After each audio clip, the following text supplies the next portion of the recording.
2 months ago, never ever would we have thought we would be in the situation we're in right now. We're just living our lives, doing our thing, right? Yep. And here we are. Here we are today. You know, you don't need for me to remind you what you've been through and what you're going through and what you're expecting to go through and what you're anticipating and what you're afraid could happen or whatever. But we do know that we have a calling here. For 24 years, we've been doing this show, and we never really figured out why we would come in every day and get paid to laugh and cut up and have fun and do prank phone calls. And, you know, what kind of life was that, you know? One day, we realized that what we do for a living does have a place. And we learned that I did anyway, on September 12th, 2001, the day after 9/11. We realized that we are here for a very important reason, and that's to entertain, to have fun, to enlighten, to make you cry, make you laugh, make you think about things from a different perspective, play some songs, interview some artists. And even though we don't have a plane flying into a building and taking precious lives from us, you do have things in your day that you want to forget about for a few minutes. You do have a drive to go have your chemotherapy or dialysis, or to bury a loved one, or to go to work for a boss you just can't stand, or to go home after work to a partner you don't like, or an apartment that's totally empty. We're there for those moments to let you have a vacation from all that. If it could be for 5 minutes, it could be for 5 hours every day. Now we're up to 5 hours every day. Because we know we added an hour because we needed to do that. And so I'm speaking on behalf of my best friends that I get to work with every single day. We know we have a mission in here, and sometimes it's fart jokes, sometimes it's not. We took a phone call during the phone tap 20 minutes ago, 30 minutes ago. It was a phone call, as I set up earlier, where Straight Nate said, I think you need to talk to this guy. You need to record this now while we have him on the phone. And Straight Nate, since he started working for our show, never ever said, you need to record this call. It's very important you take this call. And I'm like, well, okay. And I'm so glad we did.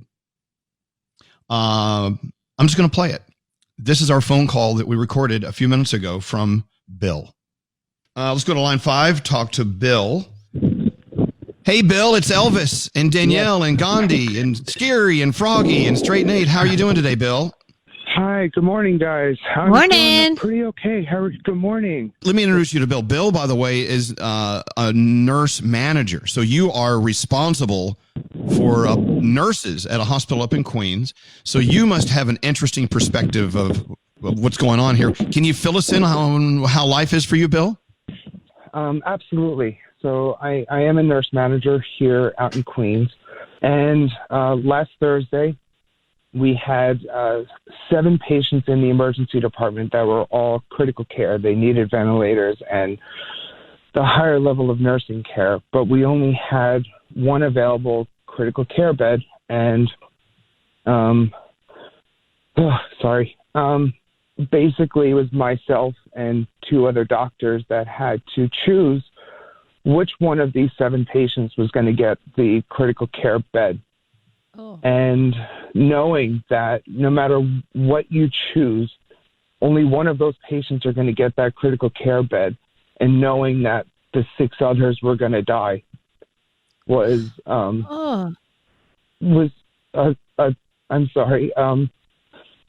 really difficult. And it was, how do you explain to 6 other family members, like, I'm sorry that this one patient over here has a better shot of surviving than your loved one.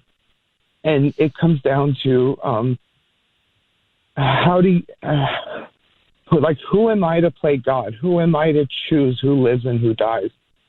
And knowing that, I left work, I got to my car, and I just broke down. And it goes against everything that we do going into healthcare. It goes against everything that we do as nurses to be patient advocates for your patients. And it's just, I know people want to get back to normal. I know people are struggling financially. I mean, the millions of people that are out of work and the stressors that go along with, you know, how are you going to pay your mortgage? How are you going to pay your rent?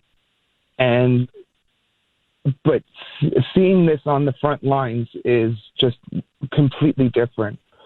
I was not allowed to come to work for 3 weeks. February 21st, I had my chemo treatment. And, after 3 weeks of quarantine, I was, clawing at the walls and whatnot. And I had to beg my doctors and beg everyone to let me to come back to work, knowing what my staff was going through. And you hear about it on the news. You see everything that's going on. You hear the thousands of numbers. But to see it in real life and attach those numbers to people and, making these extremely difficult decisions is not easy on anyone in the healthcare industry. It's just, I know people want to get back to normal, but, we're begging people to please stay home. And, I know nurses and doctors, they all get the credit and whatnot, but there's so many other people that also deserve the credit. And for those people that are staying home and for those people that are truly making sure that they are staying healthy is the greatest thing that you can do for us that are in the healthcare industry. And it allows us to not have to make those horrible decisions. And it allows us to not have those conversations with family members to say, hey, I'm sorry. I'm sorry that we had to choose someone else. And knowing that those other people are going to die is just, I'm sorry, guys. I'm really sorry. No. Hey, Bill. Yeah. I gotta say something here. Today marks the 24th anniversary of us doing this morning show together. And I'm going to tell you, I'm going to be very, very frank with you.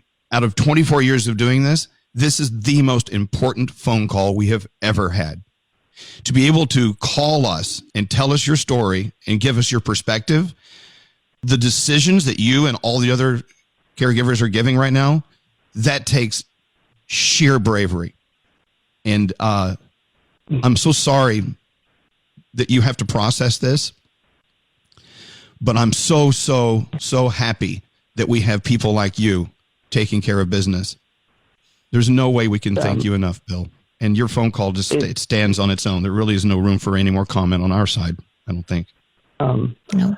Thank you. And all the nurses, all the ER technicians, all of the people that are housekeeping and radiologists and food industry people that are making this hospital run is vital. And, what we're doing is, because no family members are allowed into the hospitals for risk of exposing anyone, it's us as nurses that are at the bedside with these patients in their final moments, holding their hand, telling them that they're okay, telling them that, that they're not alone.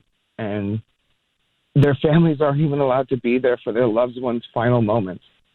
And seeing that firsthand is just horrible. And we go back to saying, please, guys, please stay home. Please don't get sick. And it alleviates our ability to, make these ethical dilemma decisions. It allows us to, really treat the maximum amount of people as possible. I mean, I'm really trying to hold it together, guys, so I'm really sorry. You're doing a great job holding it together. Just even sharing the story and getting it out there and placing it into perspective for people to truly understand. I work with such an amazing team, and I couldn't have asked for anything better. Truly, I couldn't think of anything better than to be there on the front lines and just knowing that we're all in this together. Thank you guys for taking the time to, to even just listen to this one person in the city of all the different stories that are out there.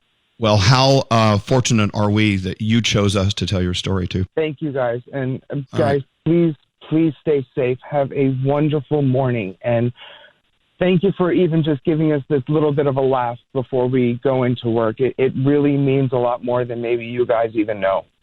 Well, thank you. And I appreciate that very much coming from you, Bill. Thank you. Absolutely. Thank you, guys, and have a great day.